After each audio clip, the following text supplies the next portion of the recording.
The Adventures of Tom Sawyer by Mark Twain, Chapter 11. Conscience Racks Tom. Close upon the hour of noon, the whole village was suddenly electrified with the ghastly news. No need of the as yet undreamed-of telegraph. The tale flew from man to man, from group to group, from house to house, with little less than telegraphic speed. Of course, the schoolmaster gave holiday for that afternoon. The town would have thought strangely of him if he had not. A gory knife had been found close to the murdered man, and it had been recognized by somebody as belonging to Muff Potter, so the story ran. And it was said that a belated citizen had come upon Potter washing himself in the branch about 1 or 2 o'clock in the morning, and that Potter had at once sneaked off. Suspicious circumstances, especially the washing, which was not a habit with Potter. It was also said that the town had been ransacked for this murderer. The public are not slow in the matter of sifting evidence and arriving at a verdict, but that he could not be found. Horsemen had departed down all the roads in every direction, and the sheriff was confident that he would be captured before night. All the town was drifting toward the graveyard. Tom's heartbreak vanished, and he joined the procession, not because he would not 1,000 times rather go anywhere else, but because an awful, unaccountable fascination drew him on. Arrived at the dreadful place, he wormed his small body through the crowd and saw the dismal spectacle. It seemed to him an age since he was there before. Somebody pinched his arm. He turned, and his eyes met Huckleberry's. Then both looked elsewhere at once and wondered if anybody had noticed anything in their mutual glance. But everybody was talking and intent upon the grisly spectacle before them. Poor fellow, poor young fellow. This ought to be a lesson to grave robbers. Muff Potter'll hang for this if they catch him. This was the drift of remark, and the minister said, "It was a judgment. His hand is here." Now Tom shivered from head to heel, for his eye fell upon the stolid face of Injun Joe. At this moment the crowd began to sway and struggle, and voices shouted, "It's him! It's him! He's coming himself!" "Who? Who?" from 20 voices. "Muff Potter!" "Hello, he's stopped! Look out, he's turning! Don't let him get away!" People in the branches of the trees over Tom's head said he wasn't trying to get away. He only looked doubtful and perplexed. "Infernal impudence," said a bystander. "Wanted to come and take a quiet look at his work, I reckon. Didn't expect any company." The crowd fell apart now, and the sheriff came through, ostentatiously leading Potter by the arm. The poor fellow's face was haggard, and his eyes showed the fear that was upon him. When he stood before the murdered man, he shook as with a palsy, and he put his face in his hands and burst into tears. "I didn't do it, friends," he sobbed. "'Pon my word and honor, I never done it." "Who's accused you?" shouted a voice. This shot seemed to carry home. Potter lifted his face and looked around him with a pathetic hopelessness in his eyes. He saw Injun Joe and exclaimed, "Oh, Injun Joe, you promised me you'd never—" "Is that your knife?" And it was thrust before him by the sheriff. Potter would have fallen if they had caught him and eased him to the ground. Then he said, "Something's told me to, if I didn't come back and get—" He shuddered and then waved his nerveless hand with a vanquished gesture and said, "Tell him, Joe, tell him. It ain't any use anymore." Then Huckleberry and Tom stood dumb and staring, and heard the stony-hearted liar reel off his serene statement, they expecting every moment that the clear sky would deliver God's lightnings upon his head, and wondering to see how long the stroke was delayed. And when he had finished and still stood alive and whole, their wavering impulse to break their oath and save the poor betrayed prisoner's life faded and vanished away, for plainly this miscreant had sold himself to Satan, and it would be fatal to meddle with the property of such a power as that. "Why didn't you leave? What did you want to come here for?" somebody said. "I couldn't help it, I couldn't help it," Potter moaned. "I wanted to run away, but I couldn't seem to come anywhere but here." And he fell to sobbing again. Injun Joe repeated his statement just as calmly a few minutes afterwards on the inquest under oath, and the boys, seeing that the lightnings were still withheld, were confirmed in their belief that Joe had sold himself to the devil. He was now become to them the most balefully interesting object they had ever looked upon, and they could not take their fascinated eyes from his face. They inwardly resolved to watch him, nights, when opportunity should offer, in the hope of getting a glimpse of his dread master. Injun Joe helped to raise the body of the murdered man and put it in a wagon for removal, and it was whispered through the shuddering crowd that the wound bled a little. The boys thought that this happy circumstance would turn suspicion in the right direction, but they were disappointed, for more than one villager remarked, "It was within 3 feet of Muff Potter when it done it." Tom's fearful secret and gnawing conscience disturbed his sleep for as much as a week after this, and at breakfast one morning Sid said, "Tom, you pitch around and talk in your sleep so much that you keep me awake half the time." Tom blanched and dropped his eyes. "It's a bad sign," said Aunt Polly gravely. "What you got on your mind, Tom?" "Nothing. Nothing to know of." But the boy's hand shook so that he spilled his coffee. "And you do talk such stuff," Sid said. "Last night you said, 'It's blood, that's what it is.' You said that over and over, and you said, 'Don't torment me so, I'll tell.' Tell what? What is it you'll tell?" Everything was swimming before Tom. There's no telling what might have happened now, but luckily the concern passed out of Aunt Polly's face, and she came to Tom's relief without knowing it.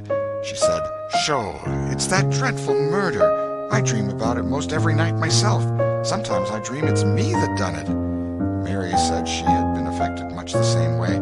Sid seemed satisfied. Tom got out of the presence as quick as he plausibly could, and after that he complained of a toothache for a week and tied up his jaws every night.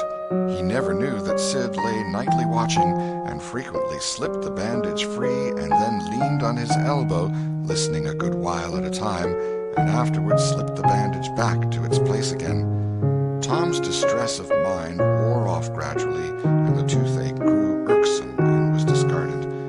If Sid really managed to make anything out of Tom's disjointed mutterings, he kept it to himself. It seemed to Tom that his schoolmates never would get done holding inquests on dead cats, and thus keeping his trouble present to his mind. Sid noticed that Tom never was coroner at one of these inquiries, though it had been his habit to take the lead in all new enterprises. He noticed, too, that Tom never acted as a witness, and that was strange, and Sid did not overlook the fact that Tom even showed a marked aversion to these inquests, and always avoided them when he could. Sid marveled, but said nothing. However, even inquests went out of vogue at last and ceased to torture Tom's conscience. Every day or two during this time of sorrow, Tom watched his opportunity and went to the little grated jail window and smuggled such small comforts through to the murderer as he could get hold of. The jail was a trifling little brick den that stood in a marsh at the edge of the village, and no guards were afforded for it. Indeed, it was seldom occupied. These offerings greatly helped to ease Tom's conscience. The villagers had a strong desire to tar and feather Injun Joe and ride him on a rail for body snatching, but so formidable was his character that nobody could be found who was willing to take the lead in the matter, so it was dropped. He had been careful to begin both of his inquest statements with the fight, without confessing the grave robbery that preceded it. Therefore, it was deemed wisest not to try the case in the courts at present. End of Chapter 11. Chapter 12. The Cat and the Painkiller. One of the reasons why Tom's mind had drifted away from its secret troubles was that it had found a new and weighty matter to interest itself about. Becky Thatcher had stopped coming to school. Tom had struggled with his pride a few days and tried to whistle her down the wind, but failed.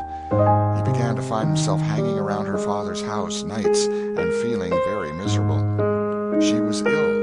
What if she should die? There was distraction in the thought. He no longer took an interest in war, nor even in piracy. The charm of life was gone. There was nothing but dreariness left. He put his hoop away and his bat. There was no joy in them anymore. His aunt was concerned. She began to try all manner of remedies on him. She was one of those people who are infatuated with patent medicines and all newfangled methods of producing health or mending it. She was an inveterate experimenter in these things. When something fresh in this line came out, she was in a fever right away to try it. Not on herself, for she was never ailing, but but on anybody else that came handy.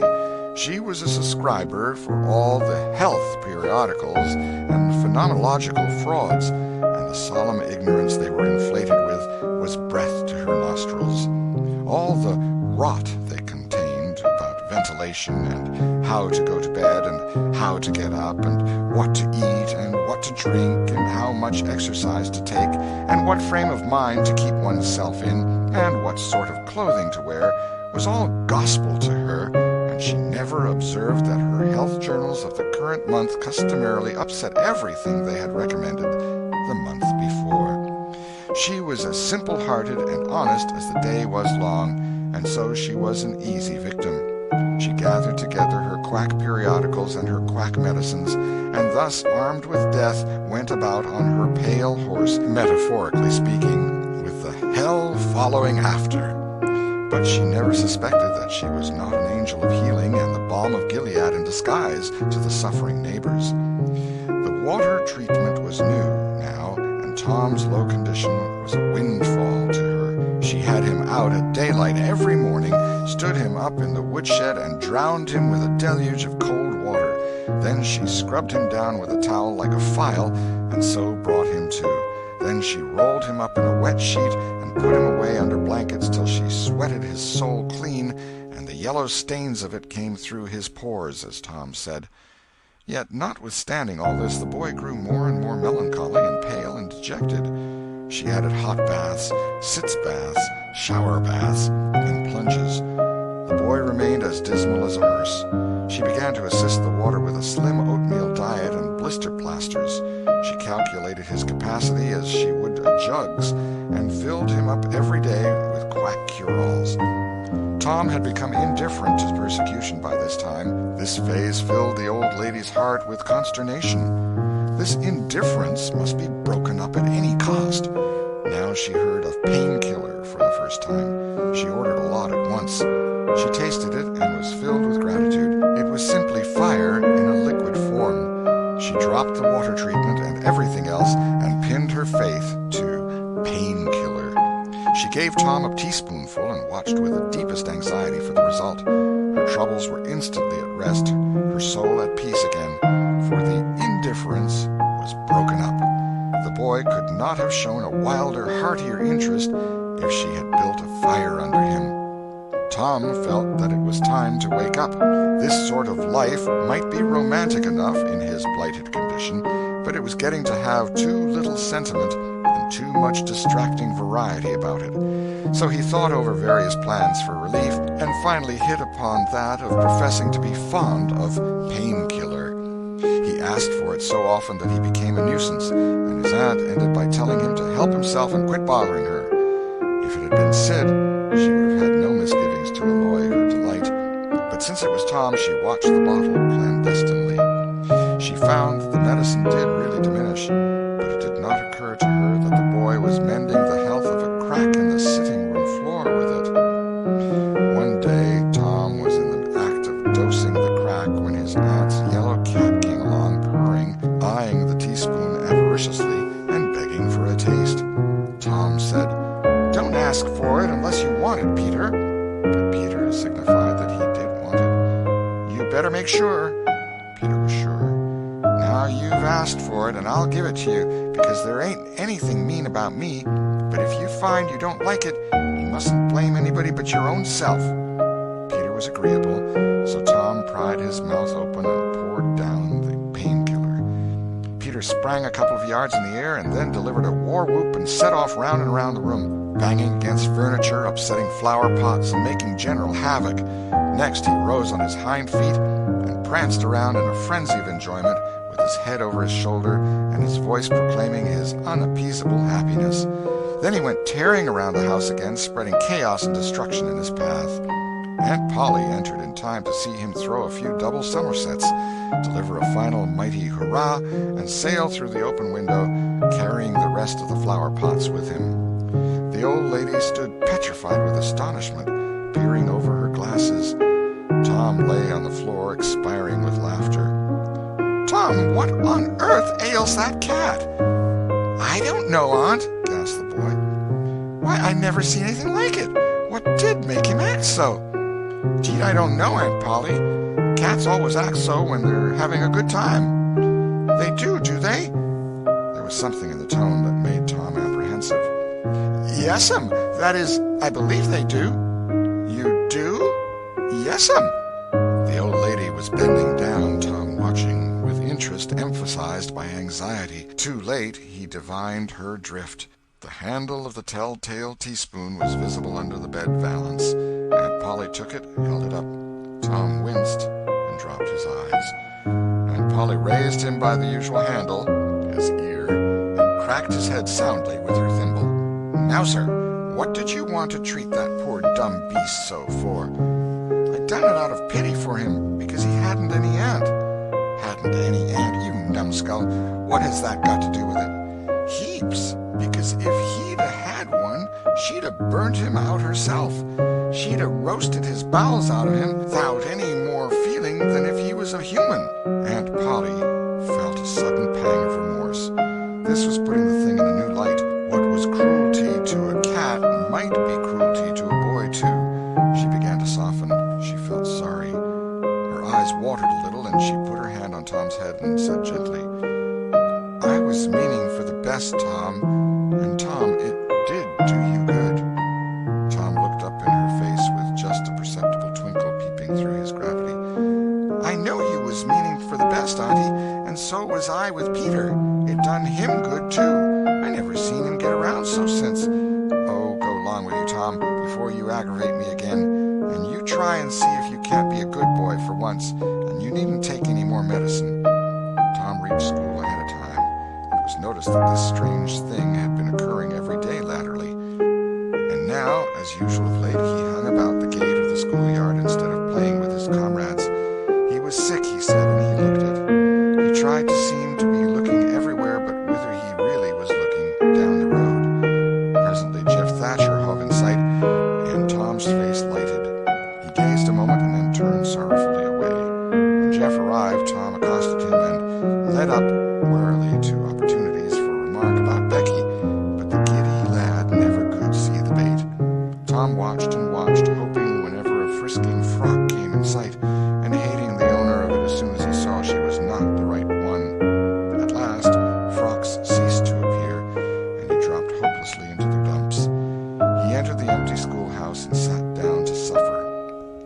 Then one more frock passed in at the gate, and Tom's heart gave a great bound. The next instant he was out, and going on like an Indian, yelling and laughing and chasing boys, jumping over the fence at risk of life and limb, throwing handsprings, standing on his head, doing all the heroic things he could conceive of, and keeping a furtive eye out all the while to see if Becky Thatcher was noticing. But she seemed to be unconscious of it all. She never looked. Could it be possible that she was not aware that he was there? He carried his exploits to her immediate vicinity, came war-whooping around, snatched a body's cap, hurled it to the roof of the schoolhouse, broke through a group of boys, tumbling them in every direction, and fell sprawling, himself, under Becky's nose, almost upsetting her, and she turned, with her nose in the air, and he heard her say, Humph! Some people think they're mighty smart, always showing off. Tom's cheeks burned. He gathered himself up and sneaked off, crushed and crestfallen. End of chapter 12.